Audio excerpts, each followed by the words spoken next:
Staffordshire's had a whole crop of flying saucers. Spots in the sky, lights in the sky, strange things. But the strangest of all was seen one day over this cottage. Mr. and Mrs. Roestenberg were living there, quietly, out in the country. And, well, you just tell me what you saw.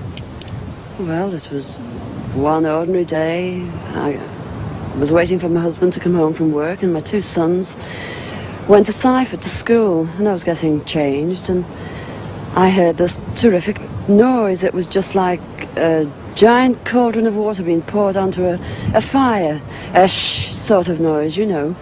And my first reaction was, oh, the children. I thought maybe a plane was crashing or something like that.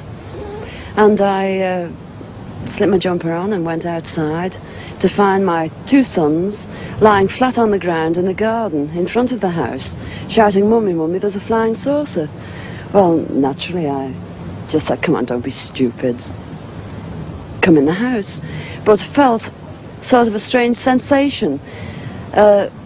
Wended my way up the side of the house to where we had a pump where we used to get all our water from, and automatically looked up to see this, all I can describe, this huge Mexican hat. It was stationary, this thing, and it was bright silver in colour, and it had a dome. It was tilted to sort of, I could see the occupants in it. You saw people in it? I saw people in it. There were two people in there.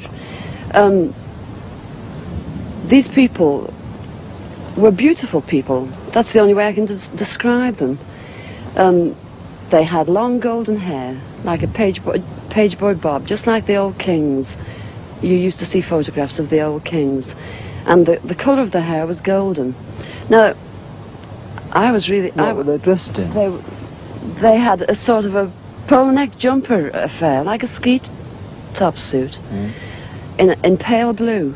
Now, these people weren't sat one behind the other. They were sat together, but this, whatever it was tilted so that I could see them and they could see me. Were you looking at them through windows, through portholes, or what? No, not portholes. It was just sort of like a cockpit, I suppose, that had this perspex or glass or whatever it was. They could see me anyway, and I could see them.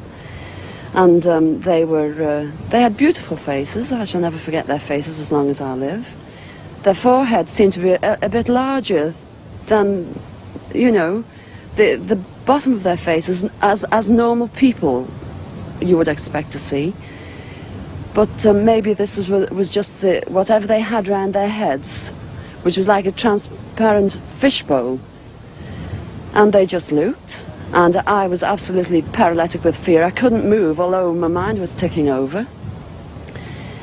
And they looked so sympathetic that I was just mesmerised for what seemed to be, ages, but it could have only been seconds. And I turned to sort of look down at the boys, was unaware that they were with me because I was so absorbed.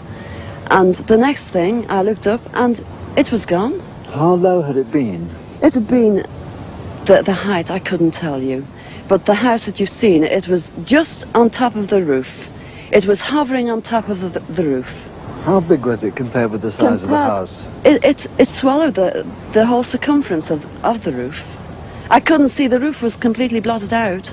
The chimneys I couldn't see. All I could see was this massive object that I described as like a Mexican hat without the bubbles. And then it flew away sideways or upwards? No, I didn't see.